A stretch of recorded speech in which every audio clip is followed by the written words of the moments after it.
The HP Outdoors Waterfowl podcast is fueled by Eukanuba. If you want to get the most of your dog in your training sessions, you need nutrition that holds nothing back. Eukanuba's new premium performance lineup is built with the nutrients dogs need to help unleash their max potential. That starts with providing energy that matches their efforts, supporting optimal nutrient delivery, and supporting post-exercise recovery. Check out the new Eukanuba premium performance lineup and find your dog's fuel at eukanubasportingdogs.com. You are listening to the HP Outdoors Waterfowl Podcast.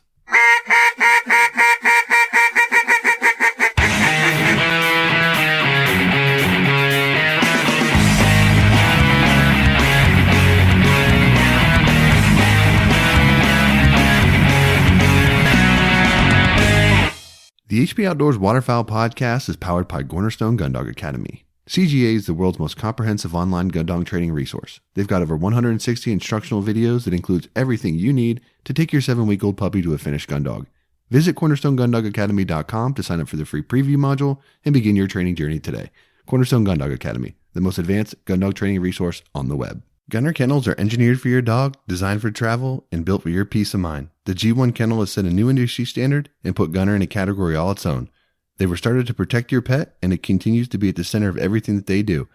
Gunner's dedicated to building the best and safest pet travel crate on the market because man's best friend deserves man's best kennel. Check out their G1 series of kennels and accessories at gunner.com. Welcome back to the HP Outdoors Foundations of Waterfowl Hunting course. This is Module 2, Lesson 3, Personal Flotation Device. This is the number one must-have when you are heading to the field and you're going to be in a boat, in water, and it doesn't matter the size of the boat. We're talking canoe, we're talking 18-foot, duck boat, whatever your boat of choice is. PFDs are a critical element to ensuring a safe hunt.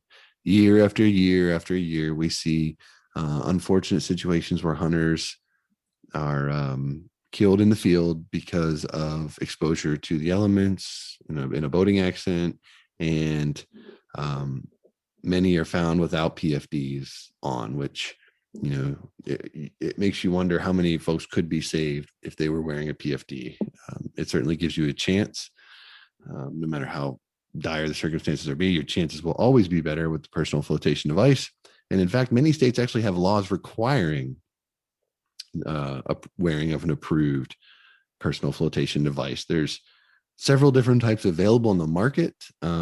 So it's not like when I was a kid where there wasn't a lot of choice and you'd see Dan riding around in the boat with the big orange thing tied around his neck. There's lots of smaller, more slim profile, more comfortable PFDs. There's type 2, there's self-inflating. Those come in different varieties where, you hit the water, they inflate. You can pull a string and they inflate quickly. There's throwable varieties. There's a lot of ways to ensure that you and your hunting party can be safe or safer in the event of a water situation. We go to great detail on this topic with Mustang Survival on episode 107. If you would like to hear more facts and data about PFD usage and all of that sort of stuff, I would encourage you to head over there and check that episode out. But without question, I think if you've been around this show for any period of time, you know that PFDs are something that Dan and I are quite passionate about and we bring up all the time. So as far as we are concerned, this one is not a recommendation. This is an absolute requirement. Yeah, and it's to the point where when I see, we talk about magazines and people in boats and no one's wearing a PFD, right? So now I'm that guy on social media that if someone posts something, like if a company posts a picture without someone without a PFD on it, I message them, like I send them DMs. I'm just like, why aren't they wearing a PFD? I'm that guy. You slide up in the DMs? I slide up like some random Karen and I let them know that they need to be more responsible.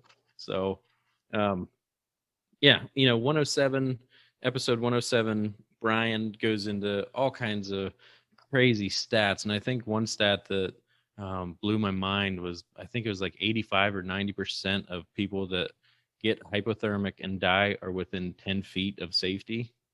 It's something that's ridiculous. Like, put a PFD on, right? So, um, the major issue, hypothermia, medical condition that occurs when a body temperature drops to dangerous levels after being, prolonged exposure to cold temperatures. Symptoms: shivering, dizziness, trouble speaking, confusion, hunger, nausea. Severe symptoms that you lose, you pass out. Your speech is slurred, weak pulse, um, paradoxical undressing, where you think that you're so hot that you try to remove your clothes. Um, Pretty crazy, and there's not much you can do about it. And that all comes after, usually when we're in hunting situations, the cold shock. When you fall into freezing cold water, and I've done this white water rafting, I had a PFD on, but jumping into cold water, the first thing you want to do, like, your body is in shock and you just want to take a deep breath, even though you're holding your breath. So when you're underwater, that's usually the first issue, is that you suck in a ton of water, and then you're just in a sense of craziness, right? You're trying to get out and you don't know what's going on. You use all your energy, and it's not good. So um the I'm going to go through a small little chart here and just give you an idea of, water temperature. If it's 32 degrees, you're looking at under 15 minutes until you're too exhausted or unconscious. And expected time of survival is 15 to 45 minutes. So 32 and a half to 40 degrees, exhaustion or unconsciousness happens in 15 to 30 minutes. Expected time of survival is 30 to 90 minutes.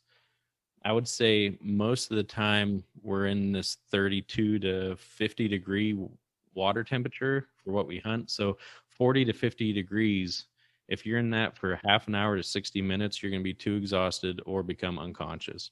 And your expected time of survival is 1 to 3 hours. So from there, it isn't as bad. 50 to 60 degree water, you're looking 1 to 2 hours before you go unconscious. 1 to 6 hours expected time of survival. So, when you're talking that 32 degree weather, 30 or water, 32 to 40 degrees, you're looking at, maybe 5, 10 to 30 minutes before you become unconscious. Right. So if you flip a boat and you're way out there, you don't have much time. You're not swimming a great distance in that amount of time. So this is something that, if it saves one person from listening to this episode, we're gonna keep preaching it and keep sending DMs to random people to make it a priority for their companies. So that's all I have to say about that. Check out 107 Crazy Stats. Wear your PFD. Yeah, I mean, if you find yourself in the water, I look at these stats and I'm like, if you're in the backwaters of somewhere and you flip your boat, and no one knows where you're going to be in the water for 15 minutes at least.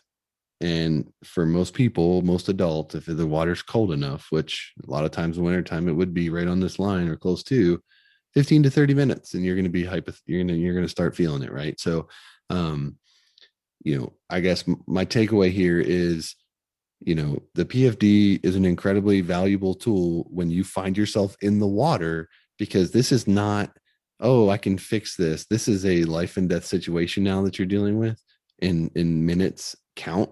So that PFD could buy you more minutes. And at that point, that's really what you're trying to get. And one more thing to mention: after we released 107, we had tons of emails and messages coming out about, personal stories. And not even when you're in a boat, but if you're hunting over water. And I remember one story came in that they were hunting a river and going out to get a bird, and you step off a little bit of a cliff and fall into this freezing water. And I remember there's a little bit of an undertow or some kind of, I don't know if it was a river or like tidal situation, but it started pulling them out. And if they didn't have a PFD, which you're hunting from land, so you would expect not to be wearing a PFD to go out and retrieve birds. You think it's not that deep, but it was deep. And I think he ended up losing a $1,500 gun at the bottom of the river or whatever it was. But, he realized that he was in danger. He did have a PFD on. If he didn't, it would have been more than just a gun that he lost. So crazy stories. Make sure you're aware where you're hunting, and it's a very cheap insurance policy. Yep, 100%. Okay, that's going to do it for lesson 3. When we move to lesson 4, we're going to talk about something that a lot of guys overlook, but is also very important, and that's hearing protection. That's going to do it for this episode of the HP Outdoors Waterfowl Podcast. If you're new to the show, head over to iTunes, check out some of our past episodes, and while you're there, leave us a 5-star rating and review. It's the best way for like-minded hunters just like you to find our show. Check us out on social media. Check us out over at hpoutdoors.com and anywhere you can find quality podcast content. That's going to do it for this week. Till next time, for Dan, I'm Josh. Take care.